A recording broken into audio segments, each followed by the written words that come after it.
11 March 2025 স্থান Pakistan. Zafar express নামের একটি ট্রেন যাচ্ছিল বেলুচিস্তানের কোটা থেকে খাইবার পাখতুনখাওয়া প্রদেশের রাজধানী পেশোয়ারের দিকে, কিন্তু বিপত্তি ঘটল বোলানে এসে। 400 যাত্রী সহ পুরো ট্রেনটি হাইজ্যাক করল একটি বিদ্রোহী গোষ্ঠী, যে ঘটনা তোলপাড় করে দিল পুরো বিশ্বকে।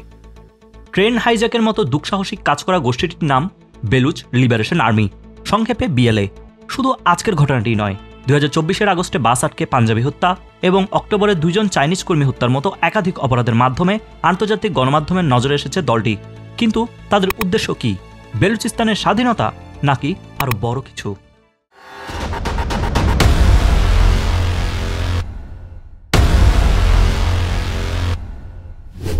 পাকিস্তানের যে অংশটিতে ইরান এবং আফগানিস্তান এসে মিলেছে তার নাম বেলুচিস্তান।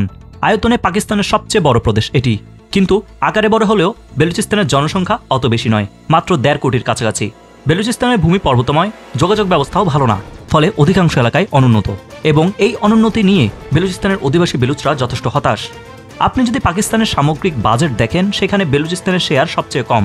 যেমন পাকিস্তানের বিখ্যাত পত্রিকা ডনের রিপোর্ট অনুযায়ী 2024-25 অর্থবছরে পাঞ্জাব রাজ্যের জন্য বাজেট থাকবে $3.69 ট্রিলিয়ন, যেখানে বেলুচিস্তানের জন্য সেটি মাত্র 650 মিলিয়নের মতো, পাঞ্জাবের 5 ভাগের 1 ভাগ। ওপেন ডাটা নামের আরেকটি সোর্স জানাচ্ছে বেলুচিস্তান দেশের মোট বাজেটের মাত্র 6.95% পায়, যেখানে পাঞ্জাব পাচ্ছে 56.76%, অর্থাৎ পুরো দেশের অর্ধেক বাজেটই নিয়ে যাচ্ছে পাঞ্জাব। পাঞ্জাবের প্রতি পক্ষপাতিত্ব নিয়ে বরাবরই সরব বেলুচিস্তান। সেই সাথে বেলুচিস্তানে বেকারত্ব চরমে। চীন পাকিস্তান ইকোনমিক করিডোর হলে কর্মসংস্থান হবে এমন লোভ দেখালেও বাস্তবে তা হয়নি। বরং মূল্যবান খনিজ সংগ্রহের জন্য বেলুচিস্তানে ভূমি অধিগ্রহণ করে বিদেশি কোম্পানি মারফত অনুসন্ধান চালাতে পারে পাকিস্তান সরকার, যাতে বেঁকে বসেছে বেলুচরা। কিন্তু বেলুচদের এই ক্ষোভের পিছনে শুধুই কি শোষণ, নাকি আছে ইতিহাসের মারপ্যাচও? 1947-এ দেশভাগের সময় পাকিস্তানের সাথে যোগ দিতে নিমরাজি ছিল বেলুচিস্তান, বিশেষ করে কালাট প্রদেশ। কিন্তু পাকিস্তান 1948-এর 27 জুন অভিযান চালিয়ে কালাট সহ সমগ্র বেলুচিস্তানকে পাকিস্তানের অন্তর্ভুক্ত করে। যুবরাজ আব্দুল কালামের নেতৃত্বে বিক্ষোভ হলেও তা শক্ত হাতে দমন করা হয়। 1958-তে যখন নতুন সংবিধান অনুযায়ী পুরো পশ্চিম পাকিস্তান জুড়ে এক দেশ এক নীতি চালু করা হয়, তখন আবারও ক্ষোভে ফুসে উঠে বেলুচরা। এই দ্বন্দ্ব চরমসীমায় পৌঁছায় 1973 সালে। তৎকালীন প্রধানমন্ত্রী জুলফিকার আলী ভুট্টো বেলুচিস্তানের সংসদ বিলুপ্ত করেন। শুরু হয় দীর্ঘ সময় ব্যাপী বেলুচ পাঞ্জাবি সংঘর্ষ, যা চলছে আজও। স্বাধীনতাকামী বেলুচরা তাদের জন্য চায় আলাদা বেলুচিস্তান, কিন্তু বিষয়টা ম্যাপে যতটা সহজ মনে হয়, বাস্তবে ততটা নয়।